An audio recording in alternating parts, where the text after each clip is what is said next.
ایسا تعلیمی ماحول جہاں ہر شے عیسائیت کے رنگ میں رنگی ہوئی تھی، یقیناً کافی سخت گیر قسم کا تھا، لیکن دوران تعلیم مجھے یہ موقع ضرور ملا کہ میں دیکھوں کہ میں نے جو کچھ پڑھا ہے اور جس پر میں یقین رکھتی ہوں کیا عملی دنیا میں بھی ایسا ہی ہوتا ہے۔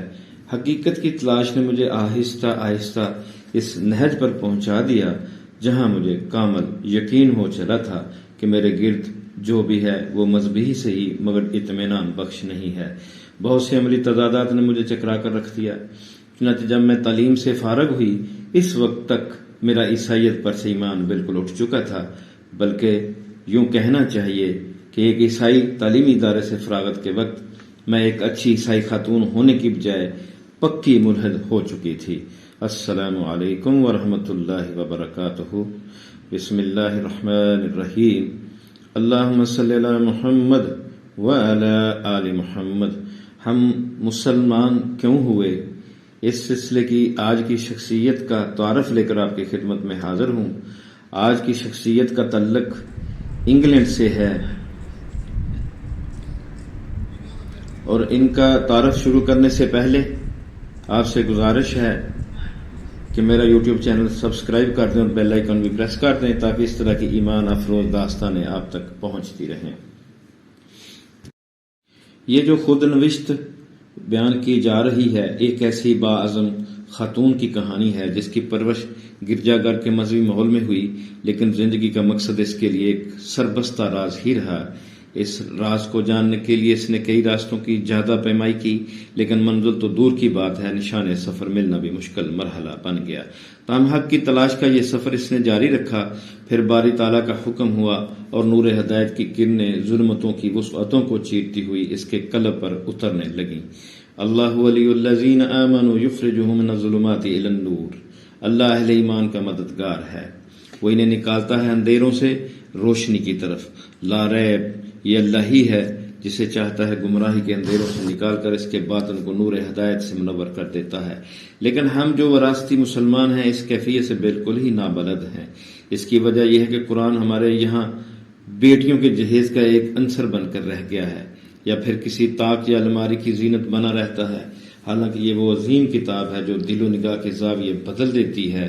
کاش کہ ہم بھی قرآن کی تعلیم اور اس کی حقیقتوں کو سمجھ پاتے اور انہیں اپنے دل میں اتار لیتے، تو رب کی زمین پر کہیں فساد نہ ہوتا کہ جب جبین خلوص دل کے ساتھ وحدہ لا شریک کے سامنے جھک جائیں تو انسان اس لڑی میں پرو دیا جاتا ہے جو بندے کو بندے سے جوڑ کر اسے کائنات سے جوڑ دیتی ہے۔ دیگر بچوں کی طرح میری پیدائش بھی جس ماحول میں ہوئی اس پر عیسائیت کا گہرا اثر تھا۔ والدین مجھے انگلیکن چرچ میں لے گئے جہاں مجھے بپتسمہ دیا گیا۔ جب میری اسکول جانے کی ہوئی تو مجھے گرجے میں واقع اسکول میں داخل کر دیا گیا۔ یہاں ہمیں یسوع کی وہ کہانی بار بار ذہن نشین کرائی گئی جو انجیل میں درج ہے۔ یسوع کی کہانی نے مجھے بہت متاثر کیا اور میرا اکثر وقت گرجا گھر ہی میں گزرنے لگا جہاں نیم تاریک ماحول میں جلتی ہوئی شمع، صلیب پر لٹکے ہوئے یسوع کا مجسمہ اور کنواری مریم کی تراشیدہ مورتیاں عجیب سی پر اسراریت پیدا کیے رکھتی۔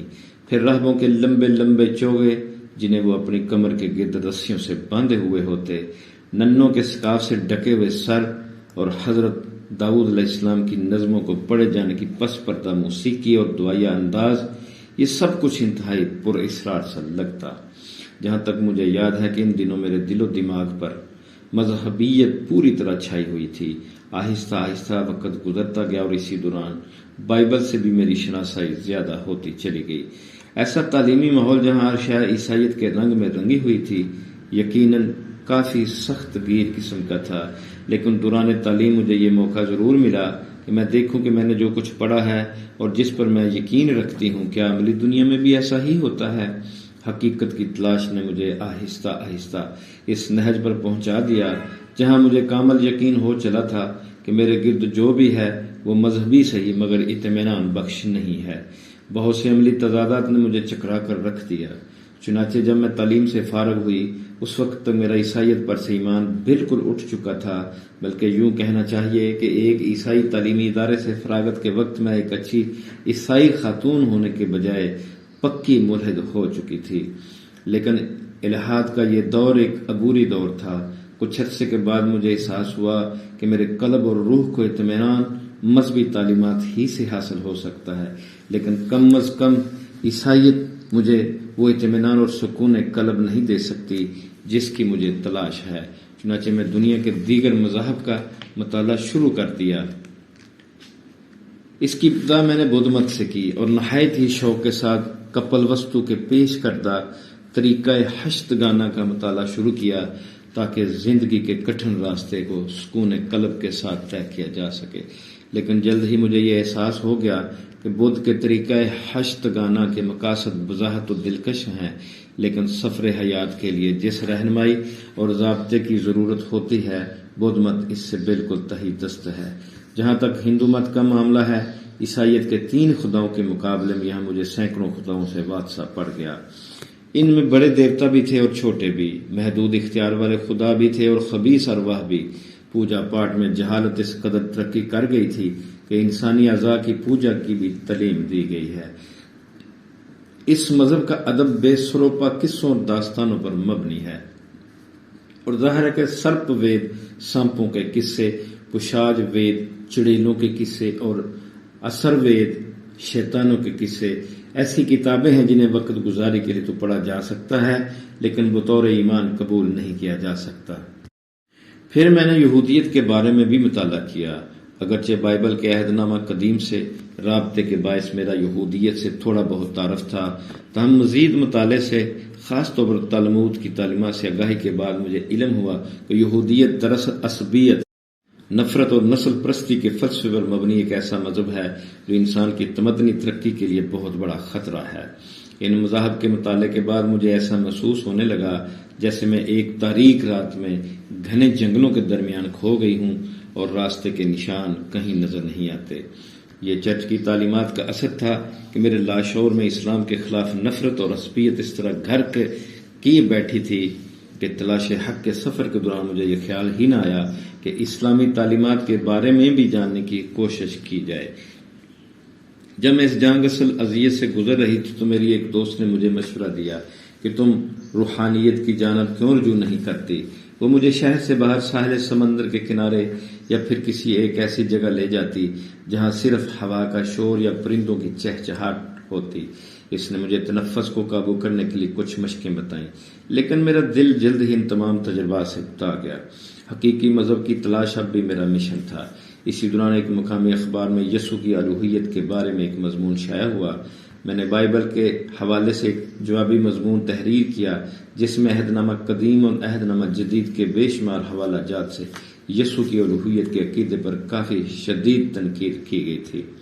میرے مضمون کی اشاعت کے بعد مجھے بہت سے خطوط موصول ہونا شروع ہو گئے جن میں اس موضوع کے بارے میں بڑی تفصیل سے بحث کی گئی تھی۔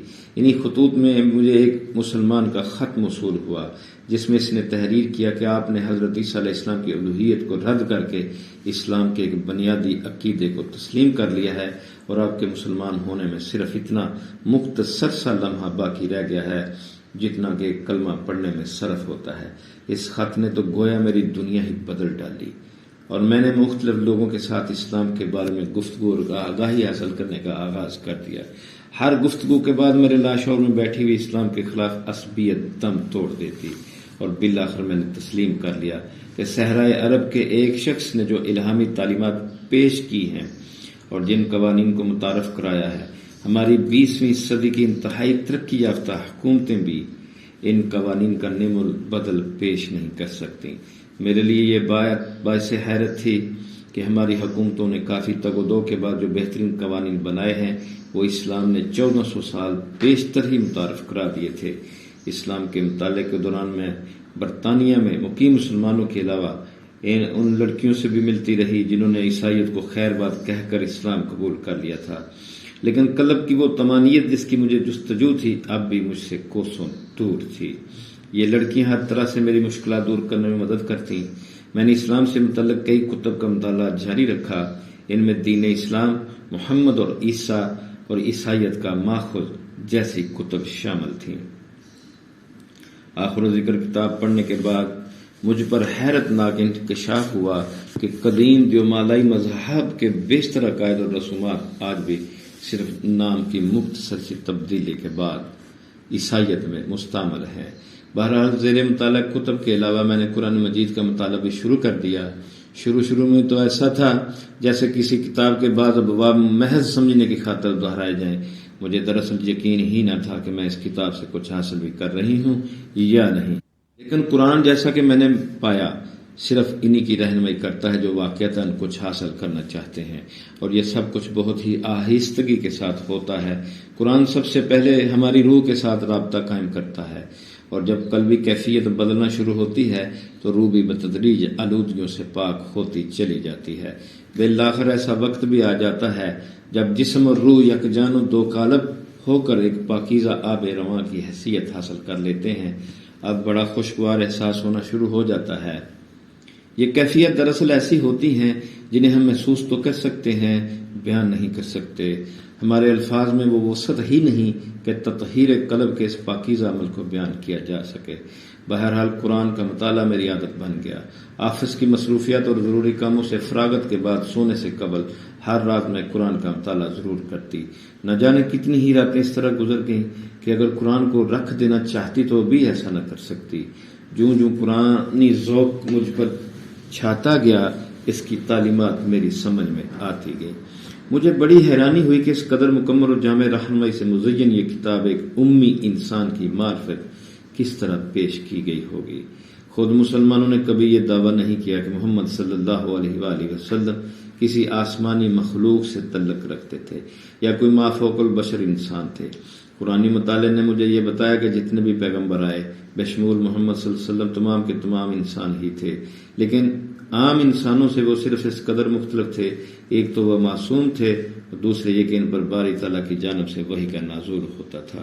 مجھے یہ بھی علم ہوا کہ نبی کریم صلی اللہ علیہ وسلم پر آنے والی وحی کوئی نئی بات نہ تھی۔ بائبل کے عہد نامہ قدیم کے کئی حوالہ جات ایسے ہیں جن سے پتہ چلتا ہے کہ بنی اسرائیل کے تمام جلیل القدر انبیاء پر وحی آیا کرتی تھی، حتیٰ کہ خود حضرت عیسیٰ علیہ السلام سے منسوب اناجیل کے جملوں سے ثابت ہوتا ہے وہ اپنی خواہش سے نہیں بلکہ اللہ تعالیٰ کی جانب سے آئے ہوئے احکامات کی تعمیل میں تبلیغ کرتے تھے۔ اس کے باوجود یہ بات میرے لیے ایک معمہ بنی رہی کہ اس ترقی یافتہ دور میں ایک بھی ایسی شخصیت پیدا نہیں ہوئی جس نے انسانوں کی رہنمائی کے لیے کوئی کتاب تحریر کی ہو اور یہ دعویٰ کیا ہو کہ یہ کتاب بھی الہامی تعلیمات کا نتیجہ ہے۔ اس سوال کے جواب کے لیے جب میں نے قرآن سے رجوع کیا تو مجھے علم ہوا کہ محمد صلی اللہ علیہ وسلم اللہ کی جانب سے مبعوث کردہ رسولوں میں آخری رسول ہیں، اور یہ بات ہے بھی حقیقت کہ نئے پیغمبر کی ضرورت اس وقت پڑتی ہے جب اس کے پیش ہو پیغمبر کی تعلیمات اور اس پر نزول کردہ الہامی تعلیمات میں تحریفیں کر دی گئی ہوں۔ لیکن قرآن جیسا کہ اس کے مصنف اللہ نے خود دعویٰ کیا ہے، ہم ہی نے اس کو نازل کیا ہے اور ہم ہی اس کی حفاظت کریں گے، گزشتہ 14 صدیوں سے اپنی اصل حالت میں موجود ہے اور اس میں کسی ایک حرف کی تبدیلی یا تحریف بھی ریکارڈ نہیں کی جا سکی۔ ظاہر ہے کہ جب یہ الہامی تعلیمات اپنی اصل شکل میں بلا کسی تحریف و تغیر کے موجود ہیں تو کسی نئے نبی یا نئی کتاب کی ضرورت ہی کیوں کر ہو سکتی ہے۔ ان سب باتوں کے علاوہ ایک اور بات جو میرے مشاہدے میں آئی وہ یہ تھی کہ قرآن نے ان لوگوں کو جنہیں اس کتاب پر ذرا سا بھی شک ہے بڑے احسن طریقے سے اپنی جانب متوجہ کیا ہے۔ قرآن نے کہا ہے کہ وہ لوگ جو اس کتاب کے الہامی ہونے میں ذرا سا بھی شک و شبہ رکھتے ہیں انہیں چاہیے کہ وہ اس طرح کی کوئی ایک صورت ہی تحریر کر کے دکھا دیں۔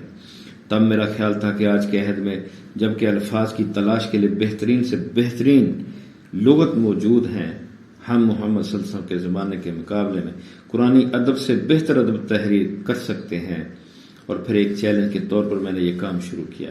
لیکن جب بھی قلم اور کاغذ لے کر بیٹھتی الفاظ میرا ساتھ چھوڑ جاتے اور ذہن پر جیسے تاریکی سی چھا جاتی۔ پھر میں یہ بات جان گئی کہ ایسا ادب تحریر کرنا جس میں انسان کے دائمی مسائل کا حل موجود ہو کم از کم میرے لیے ناممکن ہے۔ میرے دوست اور رشتہ دار جب مجھے ملنے آتے تو میرے کمرے میں اسلامی کتب دیکھ کر تعجب کا اظہار کرتے، چونکہ چرچ کے متعصبانہ رویے نے انہیں دین اسلام کا سخت دشمن بنا رکھا تھا، لہذا اکثر مواقع پر وہ بحث کے دوران اسلام پر نہایت رقیق قسم کے حملے کرتے، مثلا تعدد ازدواج کو ہی لے لیجئے۔